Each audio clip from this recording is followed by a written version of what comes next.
breath follows mind and mind follows breath. Those who are emotional and their emotion is not organized properly, directed properly, those who do not have controlled emotions, they cannot breathe well. With the help of breathing, some exercises, you can help their emotional problems.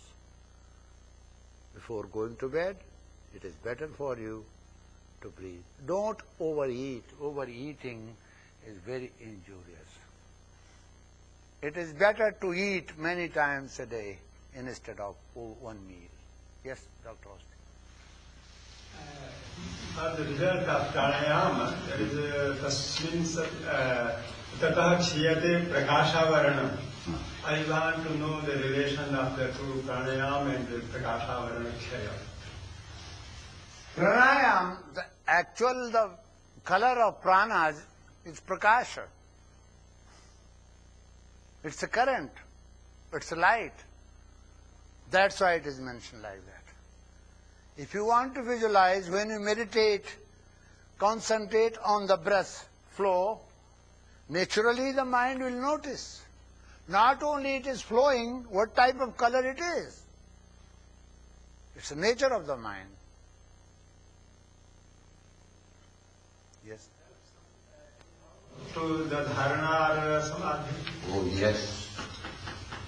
You are training your mind, you are regulating your breath. The knowledge of the color. Oh, yes. Oh, yes. Your mind becomes aware of that color. Your mind knows, because many a times colors come because of the tattvas. When suddenly tattva changes, color will change. You see a light and suddenly you find it is becoming red. Suddenly you find it is becoming blue because the change of the tattvas. You have 5 tattvas and every tattva has its color, and one of the tattvas becomes predominant, the color will change in mind. The color of the image will change. But if you have trained your prana, it will not allow the color to be changed, because prana is beyond the tattvas. That's why the teachers say no color business. You are not going towards psychism. I want you to pay attention towards breath.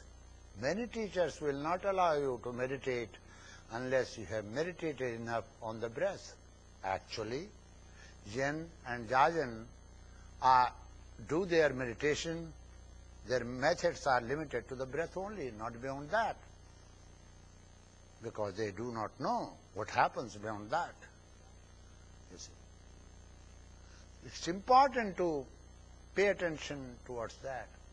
Even those who are yogis, those who know this, they know what happens when the breath flows only this much. During that time, unglis were called, 4 ungal, 10 angli, like this, What happens to the breath and metabolism when you are breathing only this much? Now, focusing mind on the center and then breathing will exactly allow my breath to flow between the center and the, breath. Whenever you are thinking something which is at distance and then meditating, suddenly there will be a jerk. We have done so many experiments on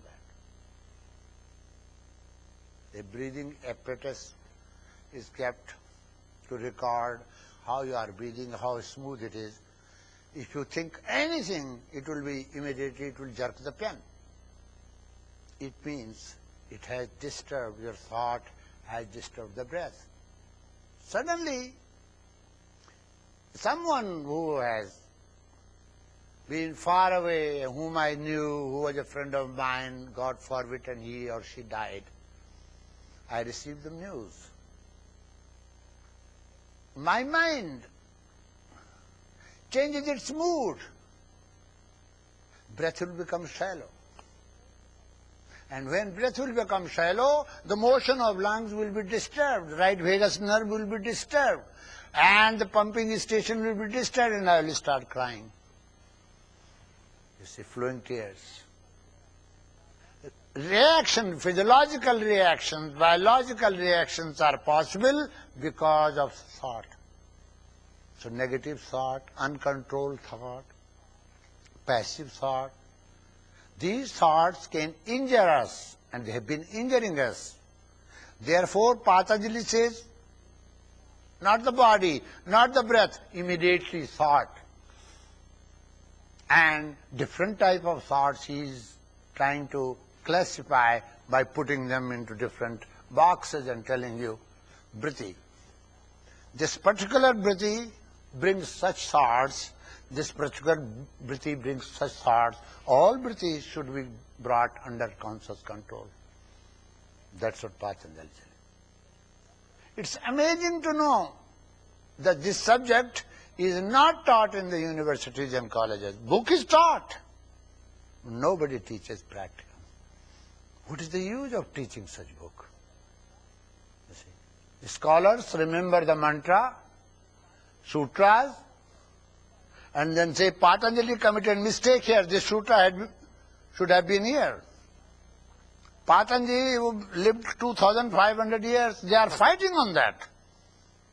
When Prahadharana says, Patanjali is a surname, don't fight. You see.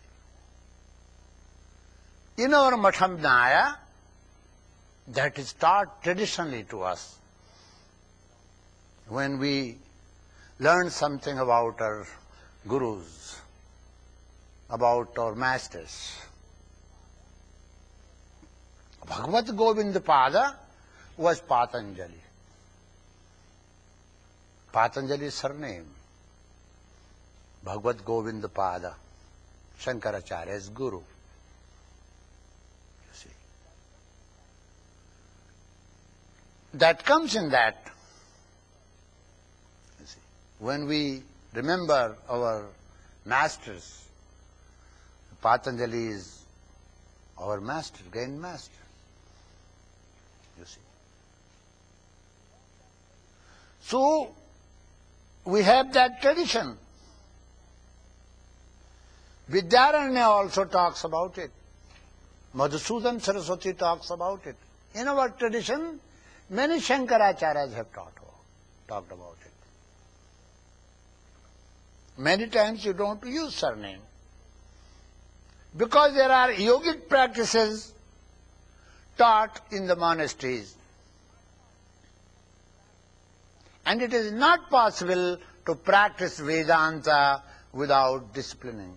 Many new Swamis do say, it's not Vedanta, so it's not our subject. You see. We don't believe in pranayama. I say, you don't breathe? We breathe. But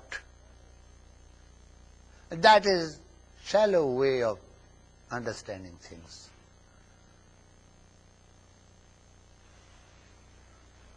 Come on. There are a whole lot of questions. There's your statement for tomorrow. These are questions people have written. Come on, do it today or tomorrow. Tomorrow I want to be free to give it schedule after I talk about Samadhi. Okay.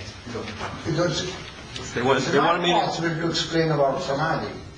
It's something, yes. Hello. Hey, everybody can hear. Okay. They wanted me to come here, so okay. There was one question about the Urdhva Ritas.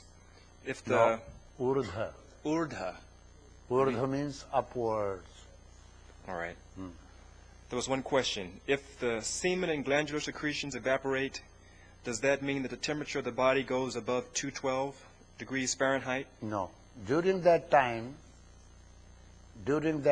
when semen secretes, the temperature is normal during that time. But when semen comes out of the body, and before it comes out, that time temperature increases. Okay. There's a three-pronged question.